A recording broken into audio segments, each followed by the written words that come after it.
ሰላም ሰላም እንደናችሁ ሁሉ ሰላም ነው ሁሉ አማን ነው ነጋ ሁሉ ሰላም እንግዲህ ዛሬም ፈጣሪ ፈቅዶ እንግዲህ ሌላኛው ቪዲዮ ይዤ እንግዲህ ከች ብያለሁ ማለት ነው እንግዲህ እናንተም በጥሞና በትዕግስት እንግዲህ እንድትከታተሉኝ እንድታዳምጡኝ እንግዲህ በታላቅ አክብሮት ጠይቃለሁ ማለት ነው እንግዲህ ዛሬ ደግሞ ስለ ጨረቃ ነው እንግዲህ መረጃዎችን ማካፈላችሁ እንግዲህ ከዚህ በፊትም እንግዲህ ስለ ጨረቃ አንዳንድ መረጃዎችን አካፍያችሁ ነበር ዛሬ ስለ ጨረቃ ዝርዝር ያሉ ነገሮችን እንግዲህ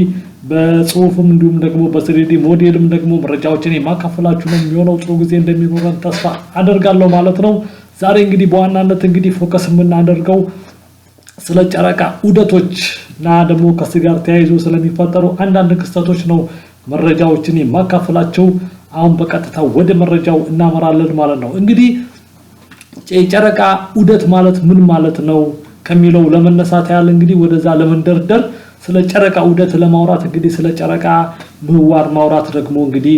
ግድ ይላል ማለት ነው እንግዲህ ጨረቃ እንግዲህ ምድራችንን እንግዲህ በምህዋር የምትዞር አንዲት እንግዲህ የተፈጥሮ ሳተላይት ነች ማለት ነው እንግዲህ ጨረቃ እንግዲህ ምድራችንን በምህዋር በምትዞርበት ጊዜ እንግዲህ ከፀሐይና ከምድር ጋራ በሚኖራት መስተጋብር አማካኝነት እንግዲህ የፀሐይ ብርሃን የሚያርፍበት የጨረቃ አካል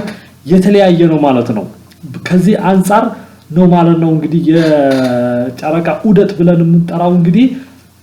ጨረቃ ምድራችንን በምህዋር በምትዞርበት ጊዜ ከፀሐይና ከምድር ጋራ በሚኖራት መስተጋብር ምክንያት ጨረቃ ላይ የሚያርፈው የተለያየ ጨረቃ ላይ የሚያርፈው የፀሐይ ብርሃን የፀሐይ ብርሃን የሚያርፉበት የጨረቃ አካል መለያየት ነው ማለት ነው የጨረቃ ዑደት የሚባለው ወይ ደግሞ በእንግሊዘኛው ፌዝ ኦፍ ሙን ወይ ደግሞ ሙን ፌዝስ ተብሎ የሚጠራው በዚህ ምክንያት ነው ማለት ነው እንግዲህ በዚህም የተነሳ እንግዲህ ወደ 8 የሚሆኑ ጨረቃ እንግዲህ ምድራችንን በምህዋር በምትዞርበት ሰዓት ወደ 8 የሚሆኑ ፌዞችን ታልፋለች ማለት ነው እዚጋ እንግዲህ ለማየት ያህል እንግዲህ እዚጋ አንድ ኒው ሙን ትባላለች ወይ ደግሞ አዲስ ጨረቃ እዚጋ ደግሞ ክሪሰንት ሙን ትባላለች ይሄ ዋክሲንግ ክሪሰንት ሙን ትባላለች እዚጋ ደግሞ ፈርስት ኳርተር ሙን እዚጋ ደግሞ ዋክሲንግ ጊበስ ሙን እዚጋ ፉል ሙን እዚጋ ደግሞ ዋኒንግ ጊበስ ሙን ሰርድ ኳርተር እንዲሁም ደግሞ ዋኒንግ ክሪሰንት ሙን እያለች ደግሞ በዚህ ዑደት ውስጥ ነው ማለት ነው የምታልፈው እዚጋ ፀሐይ አለች እዚጋ ምድራችን አለች እንግዲህ ከዚህ አንፃር ነው ማለት ነው እንግዲህ ለምሳሌ አዲስ ጨረቃ ወይ ደግሞ ኒው ሙን የምትባለው እንግዲህ ጨረቃ በምድራችንና በፀሐይ አንፃራዊ መካከል ላይ ስትገባ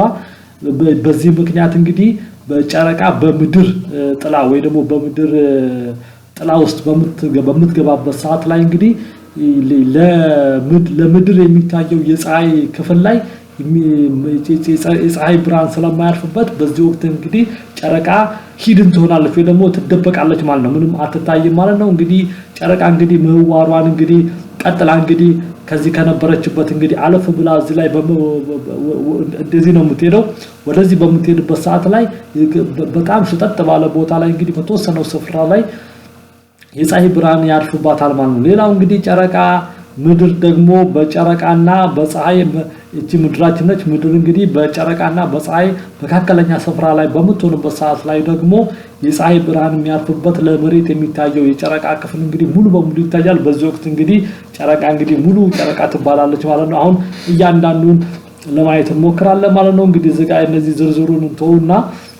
የመጀመሪያው እዚህ ጋር እንግዲህ እንዳየነው እዚህ ጋር አዲስ ጨረቃ ወይ ደግሞ ኒው ሙን የምትባለው እንግዲህ በዚህ ወቅት እንግዲህ ጨረቃ ሙሉ በሙሉ በምድር ጥላ ውስጥ ስለምትሆን አትታይም ማለት ነው ትደበቃለች ከዚህ ጋር ቀደም እንዳልኳቸው ጨረቃ እንግዲህ በመሬትና በፀሐይ መካከለኛ ስፍራ ላይ በወቅቱ የምትሆነው በዚህ ምክንያት እንግዲህ ጨረቃ በምድር ጥላ ውስጥ ስለምትሆን ትደበቃለች አትታይም ማለት ነው ሌላው ደግሞ ቀጥሎ እንግዲህ ሁለተኛው ጨረቃ እንግዲህ ዑደት የሚባለው የመጀመሪያው ውርድ ጨረቃ የሚባለው ነው ወይ ደግሞ ዋክሲንግ ክሪሰንት ሙን ትባላለች በዚህ ወቅት እንግዲህ ከአዲስ ጨረቃ በኋላ የጨረቃ ቀኝ ክፍል በቀጭን ሾጣጣ ስፍራ ከጨረቃ ጀርባ የሚያልፍ የፀሐይ ብርሃን ለምድር ይታያል ማለት ነው እቺ ማለት ነች እዚች ጋር እንደምታዩት በትንሿ በቀጭኗ የፀሐይ ብርሃን እዚች ላይ ያርፋል ማለት ነው ቀጥሎ እንግዲህ ሶስተኛው ደግሞ የመጀመሪያ ግማሽ ጨረቃ ወይ ደግሞ ፈርስት ኳርተር ሙን በሚሆንበት ጊዜ ከመሬት ፊት ለፊት ካለው የጨረቃ መሬት በቀኝ በኩል ግማሹ የጨረቃ መሬት ላይ የፀሐይ ብርሃን ያርፍበታል ይላል እዚህ ጋር እንግዲህ እንደምታዩት እንግዲህ ይሄኛው በስተቀኝ በኩል ያለው የጨረቃ ክፍል ላይ እንግዲህ ግማሹ ላይ ምን ይላል ማለት ነው የፀሐይ ብርሃን ያርፍበታል ግማሹ ብርሃን ግማሹ ጨለማ ይሆናል ማለት ነው በዚህ ወቅት እንግዲህ ፈርስት ምን ተብሎ ፈርስት ወይ ደግሞ የፈርስት ኳርተር ሙን ወይ ደግሞ የመጀመሪያው ግማሽ ጨረቃ ይባላል ማለት አራተኛው እንግዲህ የመጀመሪያው ብዛት ጨረቃ ይባላል ወይ ደግሞ ዋክሲንግ ጊበስ ሙን በነገራችን ላይ ይሄ የመጀመሪያው ብዛት ጨረቃ የሚለውን እኔ በራሴ የሰጠሁት ስያሜ ነው ምክንያቱም ለዚህ የሚመጥን እንግዲህ አማርኛ ስላላገኘሁለት የመጀመሪያው ብዛት ጨረቃ ብየዋለሁ ማለት ነው ይሄኛው ደግሞ እንግዲህ ከመሬት ፊት ለፊት ካለው የጨረቃ መሬት በቀኝ በኩል ከግማሽ በላይ በሆነው ወይ ደግሞ 90%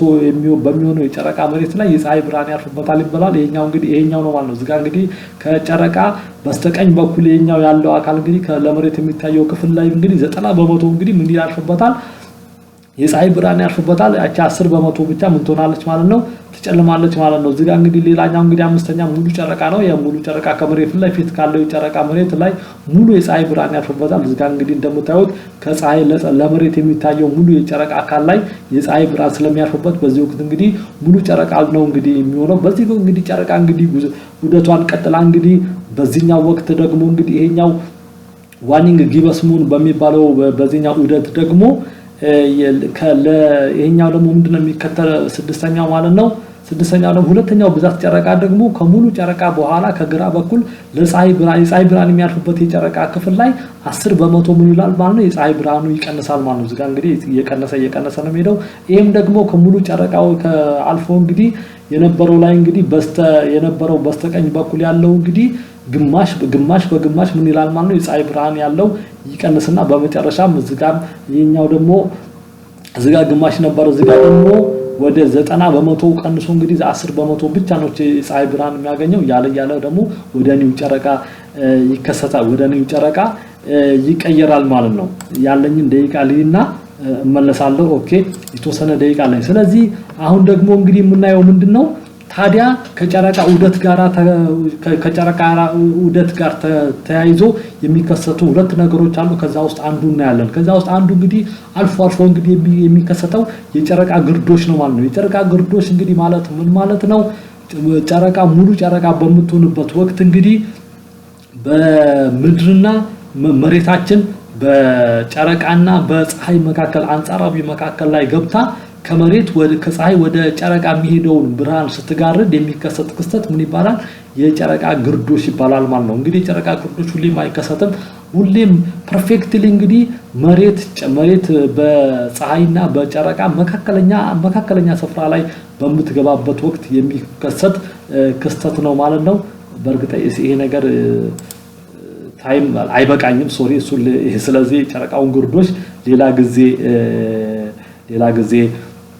የምናይ ነው የሚሆነው ማለት ነው ስለዚህ ባጭሩ እንግዲህ የጨረቃ ዑደት ወይ ደግሞ ፌዝስ ኦፍ ሙን የሚባለው እንግዲህ ጨረቃ ምድራችንን በምትዞርበት ወቅት እንግዲህ በምትዞርበት ወቅት የፀሐይ ብርሃን የሚያርፍበት የጨረቃ ክፍል የሚለያይበት ሁኔታ በሌላ አባባል ምን ይባላል የጨረቃ ዑደት ይባላል ወይ ደግሞ ፌዝ ኦፍ ሙን ይባላል እንግዲህ ስንት አይነት ወደ 8 የሚሆኑ ዑደቶችን አየን እነሱም እንግዲህ ኒው ሙን ሁለተኛው ደግሞ ዋክሲንግ ክሪሰንት ሙን ሶስተኛው ፈርስት ኳርተር ሙን ዋክሲንግ ጊበስ ሙን ዋኒንግ ጊበስ ሙን ዋኒንግ ክሪሰንት ሙን እና በመጨረሻው ደግሞ ኒው ሙን ብለን እነዚህን አየን ማለት ነው ስለዚህ ለዛሬ እንግዲህ በመጀመሪያው ቪዲዮ ስለ ጨረቃ እንግዲህ ዑደት ወይ ስለ ጨረቃ ዑደት እንግዲህ ላጋራችሁ ያሰብኩትን መረጃ በዚሁ አጠናቅቄያለሁ ማለት ነው በሚቀጥለው ቪዲዮ ደግሞ ከዚሁ የቀጠለ ክፍል 2 የቀጠለውን ደግሞ ከጨረቃ ዑደት ጋር ተገናኝቶ ስለሚከሰቱ ሁለት ነገሮችን መረጃዎችን ካካፈልኳችሁ በኋላ በሶስተኛው ቪዲዮ ደግሞ ምንድነው የሚሆነው ይሄንን የጨረቃውን ዑደት ወይ ደግሞ ፌዝ ኦፍ ሙኑን ደግሞ በምን በ3D ሞዴል የምናየው የሚሆነው ማለት ነው ስለዚህ ለዛሬ በዚህ ላይ አበቃለሁ በጥሞና በትግስት ስለተከታተላችሁ በጣም አርግጬ አመሰግናለሁ ባላችሁበት ቦታ ይፈጣሪ አብሮነት በቃ ገዛ ከናንተ ጋር ይሁን እወዳችኋለሁ ሰላም ሁኑልኝ ባይ ባይ